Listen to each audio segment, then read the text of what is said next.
In December of 1998, the Philadelphia Historical Commission unanimously voted to protect streets built with material from an earlier era.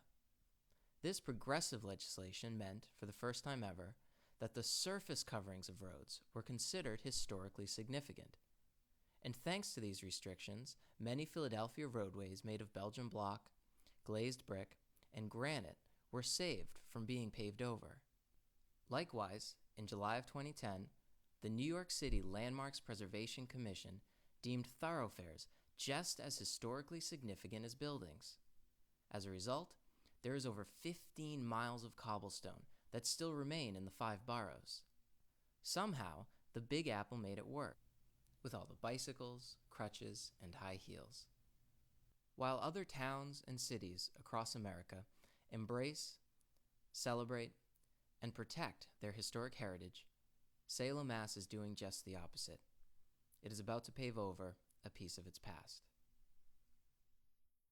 Thanks to Mayor Kim Driscoll and Ward Councillor Heather Famico, 95% of the cobbles will be paved over.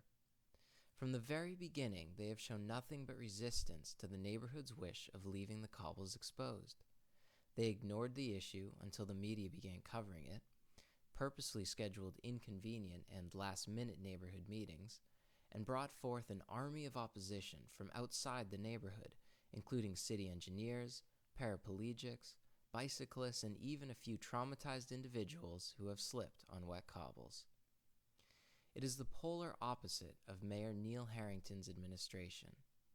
When River Street residents wanted brick sidewalks in 1992, Mayor Harrington worked with the neighborhood, agreeing to haul away the torn-up asphalt and supply enough stone dust and brick to span the entire length of the street, with the understanding that neighbors would provide the labor. If Kim was in power at the time, I wonder if River Street would have brick sidewalks today. It would have been nice to revisit that same spirit of collaboration, but Mayor Driscoll and Councillor Famico decided to slap together a proposal on their own, without actually working with the neighbors first. This so-called compromise will leave 2 strips of cobbles exposed, as well as an awkward cobble island at the end of the street. Now, the fact that a few cobbles will still be visible has a few neighbors jumping for joy. But when you consider the initial safety and historical motivations for keeping them, this plan simply does not warrant much applause. As you can see in the photos, city workers are resetting the cobbles flat on their side. Laying them like this produces a smoother surface, which means that cars are more likely to zoom over them. And a width of just 48 inches is simply not an effective deterrent to fast drivers. Is that honestly the widest strip of cobbles the city would allow? Say what you will about bicyclists and women in high heels, I'm more worried about protecting the children on the street. In terms of preservation, resetting the cobbles flat completely disregards their historic authenticity. It's the equivalent of residing a house with vertical clapboards. The whole point of preservation is to keep relics of the past as close to the original as possible. Many residents, in fact, would rather have paved over the cobbles simply to protect them from such insensitive treatment. Laying them sideways also creates leftover cobbles.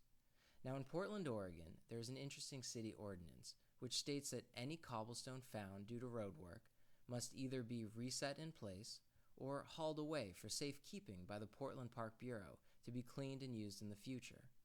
Now, surely Mayor Driscoll's administration was as considerate. Think again. This is the fate of River Street's cobbles.